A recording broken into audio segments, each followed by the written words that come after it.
When I came into office, I will give you two examples, if you can indulge me. When I came into office, we had a serious fuel crisis in the country.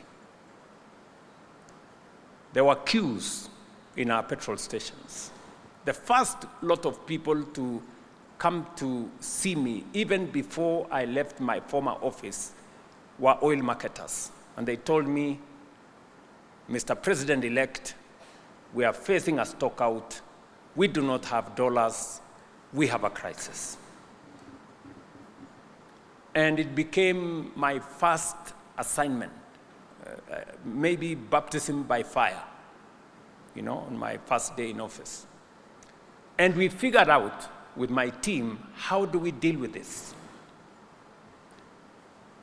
And I remember reaching out to friends who, for this meeting I will not mention, good friends of mine who were running multinational banks and telling them, oh, we need to do this. Little did I know that many of them were already figuring out how they are going to make money when the dollar went to 200 shillings, Kenya shillings to $1. They're already thinking how to make money from foreign exchange. I mean, I'm looking at how do we solve a Kenyan problem. It is only one bank, one Kenyan bank, Kenya Commercial Bank, that was willing to issue letters of credit and stand with us at that very critical moment. Do you know what happened? We not only solved that problem in a very permanent way. Today we have a G2G framework that many other countries have come to learn from us. Malawi have been here to learn from us. Burundi have been here to learn from us how we did it. So we solved the problem. But do you know what? Kenya Commercial Bank made tons of money in the process. Their share price went from 17 shillings to now 74 shillings.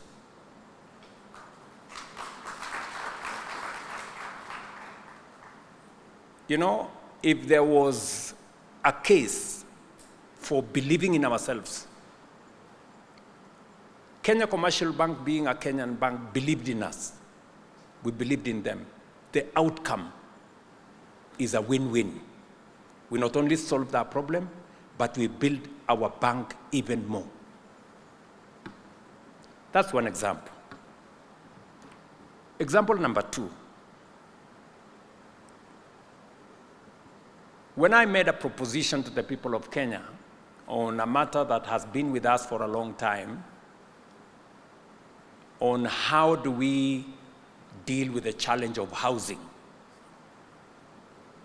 And it's a conversation we've had for long as Kenyans, possibly 25, 30 years of conversation. And I did make a proposition to the people of Kenya that it was necessary for us to do this using our own resources, mobilizing domestic capital for us to be able to undertake our housing program. There was a big debate, but today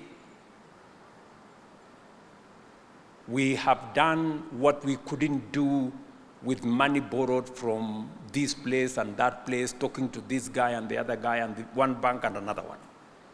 Using our own domestic resources, today we are building, concluding some of them, 240,000 housing units, with a pipeline of 700,000 housing units.